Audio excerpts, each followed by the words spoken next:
Let's welcome Johnny Harris into our homes, boys. Back in the old days, this part of the world used to be the economic superpower of the planet. There were dynasties that discovered everything from the compass to printing to making paper to gunpowder. They would lead huge expeditions around the globe. This was China, the Middle Kingdom, and right next door, India. This was the center of the global economic universe. But around the 1800s, that started changing. Over here in Europe and the United States, there was a major revolution that started taking place. Science, then machines, then weapons, trains, cars, flight, bombs, factories, cities. And with their new power, these countries started to expand to take over large swaths of the map. China remained a great civilization, but as the West started showing up, knocking on China's door with their big guns, China couldn't really match their firepower, and they had to concede land to Britain, which is how we got Hong Kong. The Industrial Revolution didn't really happen in China the same way it did in the West.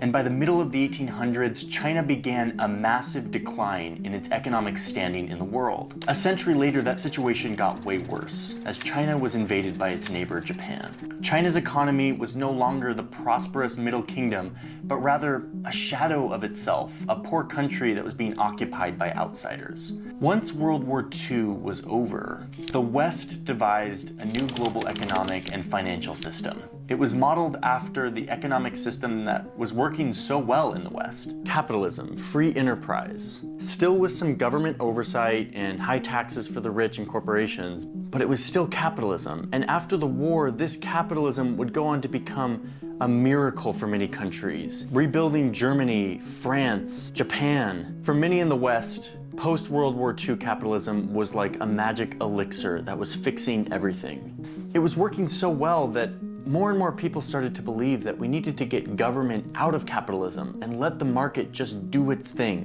One of the major advocates for this idea of unfettered capitalism was this guy. There has never in history been a more effective machine for eliminating poverty than the free enterprise system and the free market. A Chicago-based economist named Milton Friedman. If they fail, they bear the cost. If they succeed, they get the benefits. The idea at the core of this financial and economic system was that companies would get investment from people who own shares in that company, we call this a corporation, and that the sole purpose of this corporation was to make money for these owners or these shareholders. In Milton Friedman's own words, quote, "The social responsibility of a business is to increase profits. That is the role of a business. Increasing short-term gains for shareholders would benefit all of society, according to this model." And if you look at the data in the United States and the West, Milton Friedman sort of had a point. And it led to huge prosperity in the West as the US economy exploded. Wait a minute, but what about China? Are we talking about China and its economy? You know, the Middle Kingdom, China? So while the US and Western economies are thriving because of this corporate free market capitalism that was taking over the world, China was descending further and further into decline. Instead of joining the capitalism party that the West was spreading throughout the world, China resisted, turning to a one-party rule communist system headed by this guy, Mao Zedong, who destroyed any chance of China's economy ever joining the prosperity happening around the world. By the 1970s, China was a place of widespread poverty. The once prosperous kingdom had reached rock bottom. But that was all about to change. So it's the 1970s, and this is China's new leader.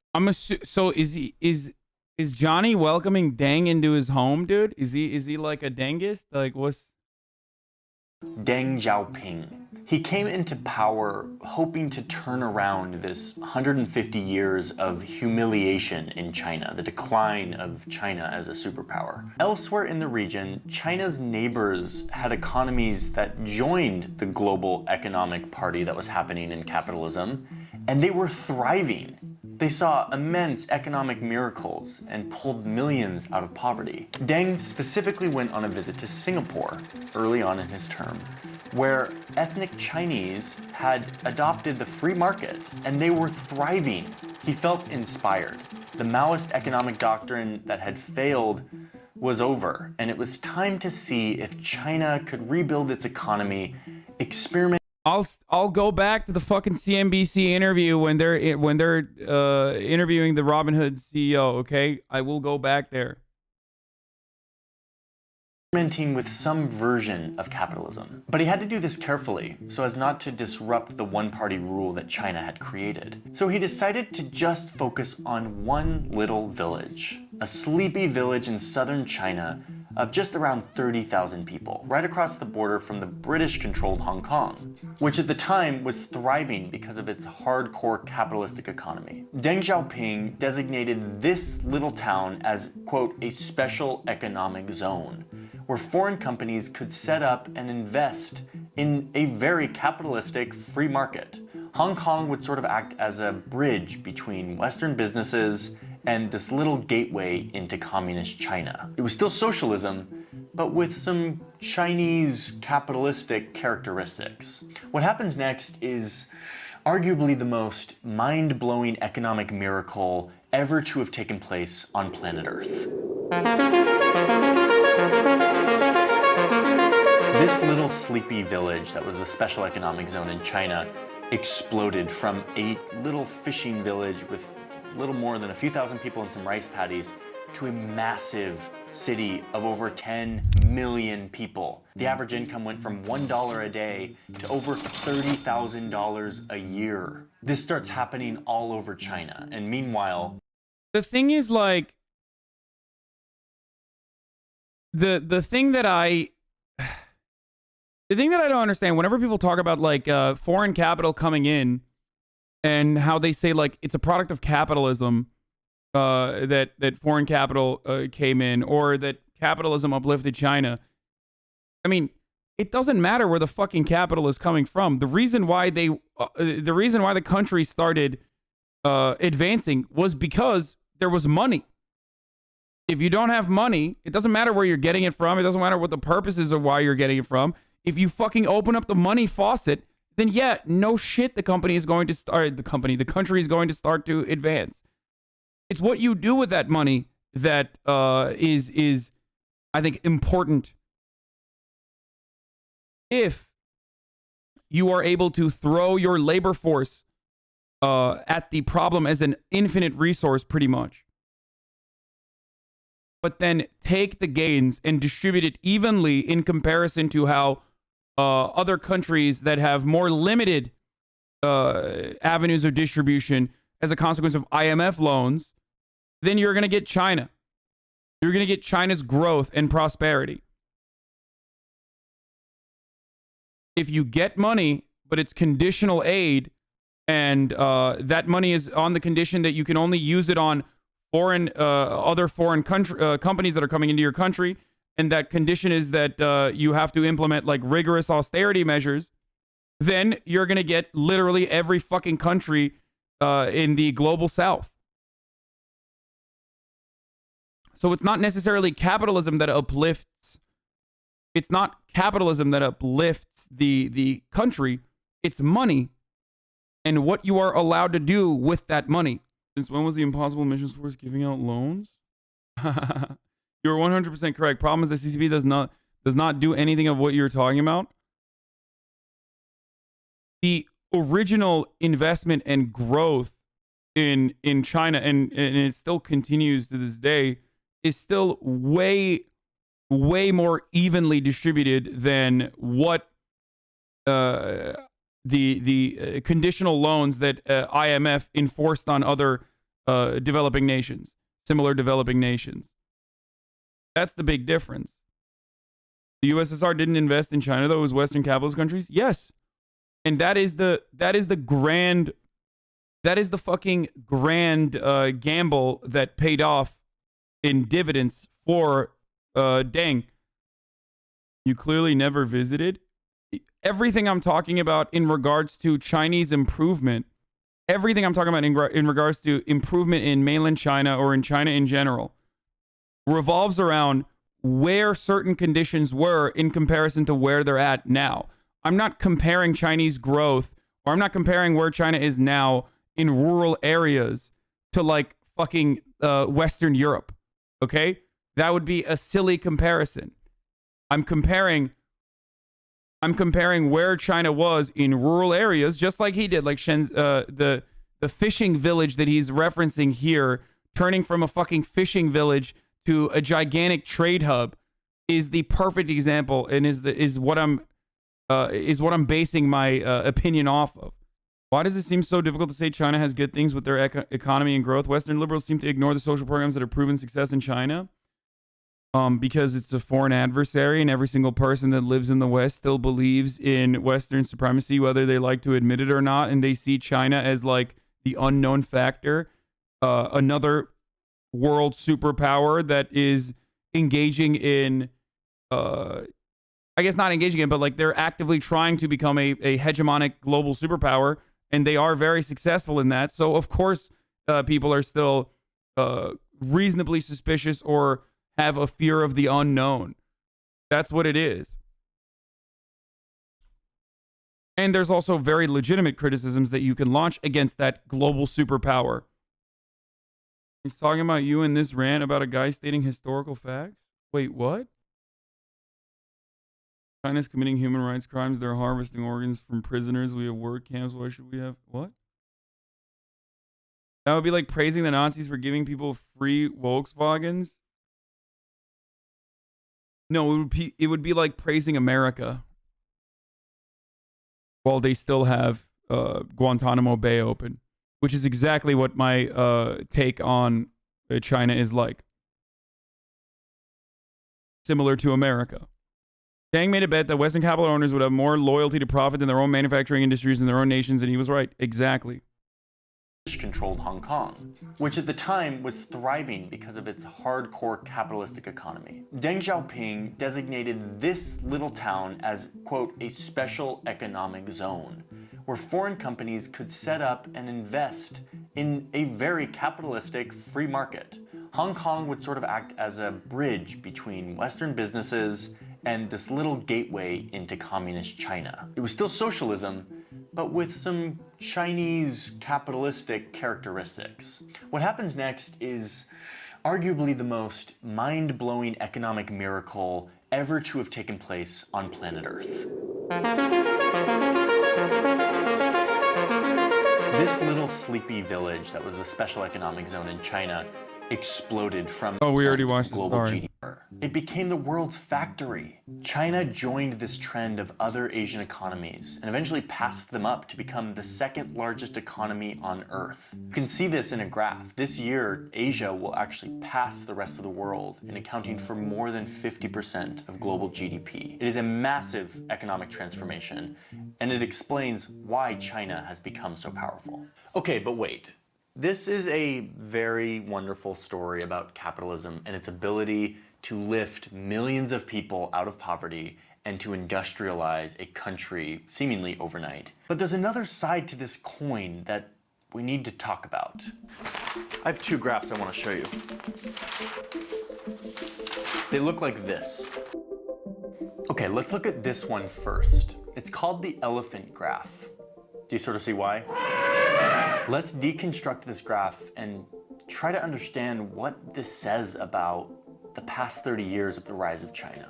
On this axis is everyone on Earth, ranked by their income, grouped into percentiles. So these people down here make an income that is the 10th percentile, the lowest 10% in the world, and then the 20th percentile, and so on, up to these people up here who are the richest in the world. They have an income that puts them in the 90th percentile. This axis here shows how much growth in income these people have had over the past 35 years. Basically during the heyday of shareholder capitalism and the rise of China. So you'll see how this plays out in just a second. Let's start plotting how much income growth each of these groups saw over the past 35 years. The bottom 10% saw their incomes grow by around 75%. Not bad.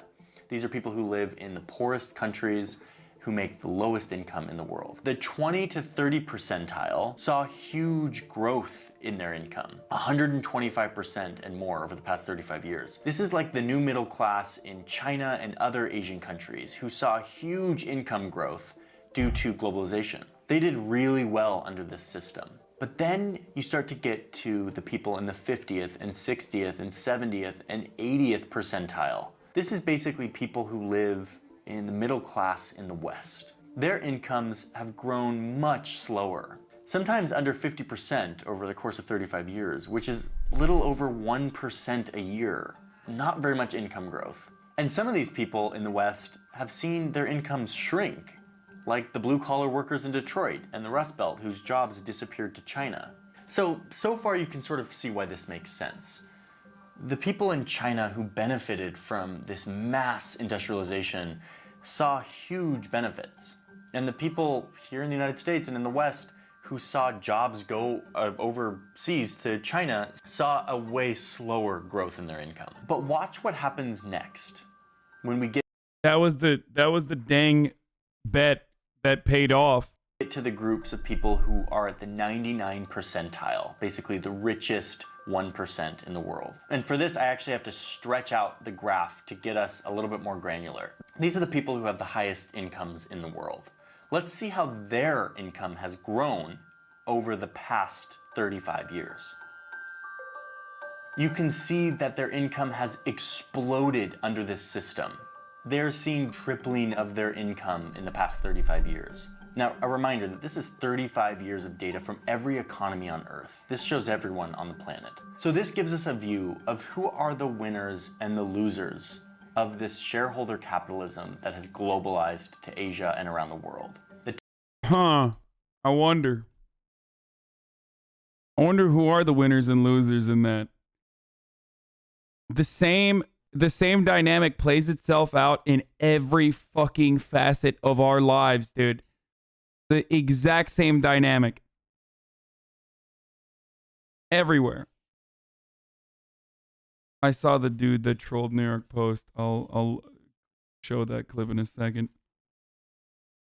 Our lives, your upper class. I want to fucking die, dude. It's just like there's no way. I will never win. I will never fucking win going forward. It's done.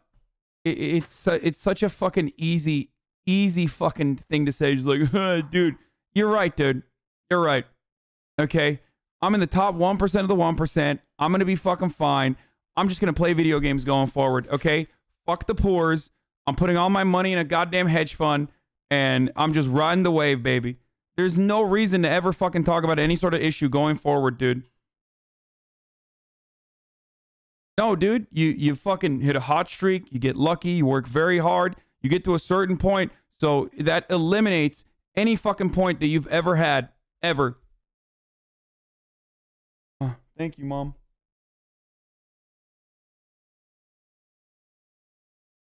Yeah. It's over. There's no reason for me to talk about these issues going forward. It doesn't fucking impact me, right? I'm a fucking billionaire, dude. The top 1% of income earners saw the biggest benefits from this system. They are the ones who disproportionately benefit from shareholder capitalism and the growth of globalization. Okay, so that's my first graph. It's the elephant graph. It is a very useful way to see one of the results of this version of capitalism and the growth of China. The second graph looks like this. This shows the amount of CO2 emissions by country. You've got Europe and the United States, and then up here you've got China, the world's largest emitter of CO2. Like the elephant graph, this graph combines loads of data to show us that shareholder capitalism focuses so much on short-term profits for shareholders that it leaves out any consideration for how this economic activity affects the planet we live on and our ability to live on it. I know you've heard this message a bunch, and if you're like me, it is hard to not become sort of numb to this impending crisis that we don't really know what it looks like, and it feels like there's nothing we can do, but we have to do everything really quickly. But let me just reiterate in my own words that it is now a certain fact that our global climate is changing in such a way that it will very likely lead to immense shifts on our Earth and our ability to live on our Earth. It's already happening, it will continue to happen, and all we can do now is maybe put on the brakes a little bit. My mom made it. Okay, let me just wrap this up and give you my final thought on what this all means. I'm not showing you all these graphs because I'm just like a data nerd who loves to look at graphs, although I kind of am. Sorry. I'm showing you these graphs because the story of the rise of China is often a story of how capitalism has pulled tens and hundreds of millions of people out of poverty. And it has, and that's amazing. But these graphs give us a view of what it has also done, what this version of capitalism also incentivizes and results in. If we're going to consider the effects of this version of capitalism, we have to look at all of its effects, not just some of them. So, what's the solution? Is it socialism? No, it's not. It is simply a new version of capitalism, a reframing of how we think about business and globalization. One that old Milton Friedman would despise, and one that more and more businesses are actually realizing we must adopt. The solution isn't to scrap capitalism altogether, but instead to expand it. To not just focus on shareholders and delivering them short-term profits as quickly and as efficiently as possible, but to also focus on other people who are affected by the business. You can call these stakeholders. This is like the customer. Bro, this is so stupid because this is exactly the fucking letter that CEOs wrote. Like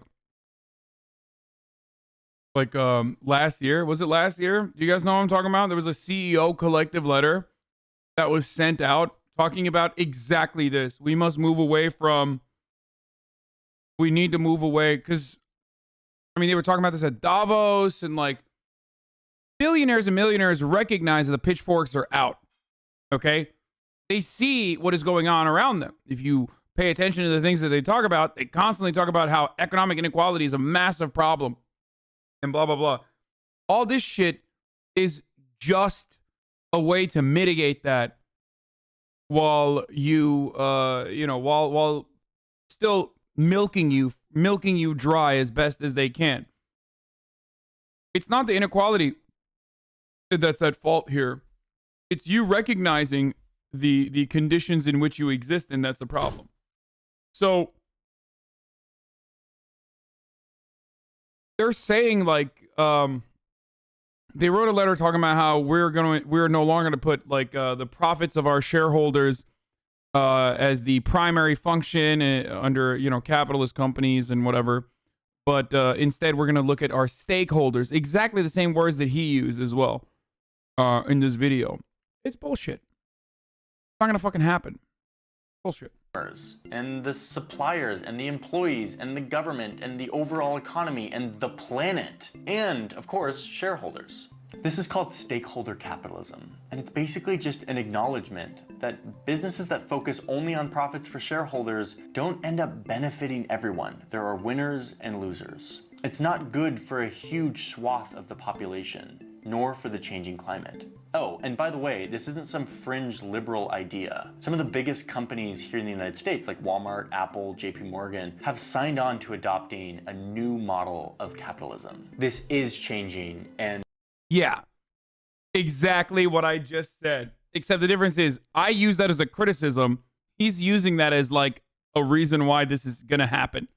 In the next 5 to 10 years, I believe we will see a new version of how businesses interact in the economy. So you're probably wondering, listen, I clicked on a video about the rise of China, and we're ending here with stakeholder capitalism. The rise of China is a story of capitalism, a certain version of capitalism. It's a story about how capitalism can morph and change depending on what effects we want businesses to play in our society. If we want to produce the most amount of wealth in the most efficient way, then the old shareholder model actually really works well for that. But if you want businesses to benefit everyone, including our children and our grandchildren and their ability to live on this planet, then our capitalism needs to pull in more priorities than just profits for shareholders.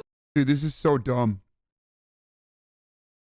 Relying on the magnanimous nature of billionaires and CEOs and capital owners is the most idiotic way to achieve that goal, when Johnny Harris and every single fucking person that has like a crumb of empathy recognizes, for example, that countries like Norway and Scandinavian nations and Nordic countries have robust social safety nets. Now, that comes at a fucking price. And the price of that is hard fought. Why does that happen in those countries? Because they at least have collective bargaining power. Okay? That's shit that people have fought for decades. Do you understand? So that didn't happen because Norwegian billionaires are just nicer than fucking American billionaires. We cannot rely on the kindness of billionaires and CEOs. There needs to be a corrective pressure being applied by those who stand to benefit from wealth redistribution. And the only way to achieve that is not by like literally reading a fucking dumbass letter that, you know, the Waltons wrote. The only way to achieve that is by organizing. It's so dumb. There's no way. Like, if these billionaires were so fucking kind, there would be no need for philanthropy. Okay? If they were so kind, there would be no profits. Or very little profits. If they were so kind, there would be no homeless people, because every fraction of wealth would be distributed appropriately already. It'd be given to the fucking government, or it would be given back to the workers. It would be distributed back to the workers who are generating that profit. So, no, I don't think that like the Waltons are legitimately on board with this stakeholder capitalism. It's no different than Walmart literally throwing up the black fist and saying Black lives do matter while underpaying the shit out of their employers or out of their employees, and a large percentage of them being black, you know what I mean, and brown, or literally taking the fucking profits that those black and brown employees generate for them, and white employees and just poor people in general generate for them, and then funding the police departments in those very same neighborhoods. So miss me with this fucking Black Lives Matter shit from Walmart. Just like them saying this about stakeholder capitalism while still simultaneously beefing up, ALEC and all these like Republican initiatives or even Democratic initiatives that center around deregulation. Or why are you guys saying clip it and ship it? What did I say? Anyway, as I was saying, it's bullshit. Okay? It's bullshit. It's just lip service. And the only reason why they're doing this lip service is because it's not because of the wealth disparity. It's because you're aware of the wealth disparity and you're starting to get upset about it. What may be right for one stage in the development of an economy may not be right for another stage. The so-called greenhouse effect is created by carbon dioxide, a colorless, odorless gas. So I got to dig through a lot of data for this video, and I was able to partner with the World Economic Forum, which is a think tank that I respect. They actually pioneered this idea of stakeholder capitalism decades ago, well before Apple and Walmart realized that it was a good idea. The head of the World Economic Forum just launched a book called literally Stakeholder Capitalism. It's an in-depth look at not only the rise of Asia and China, but also other major trends that help us understand the need to upgrade our capitalism. The book is really good. It's packed with useful information and graphics. It's easy to read and to comprehend. I'm going to put a link in the description where you can learn more. It is available for you to purchase now if you want to get a deeper look into. He did such a great video on the Iraq War that I was like, damn, Johnny's kind of based. This is typical. I mean, this is typical like liberal sock them shit that well-intentioned social democrats advocate for, and it's still on the right side, I guess, but it's well-intentioned, but it's not going to happen in real life.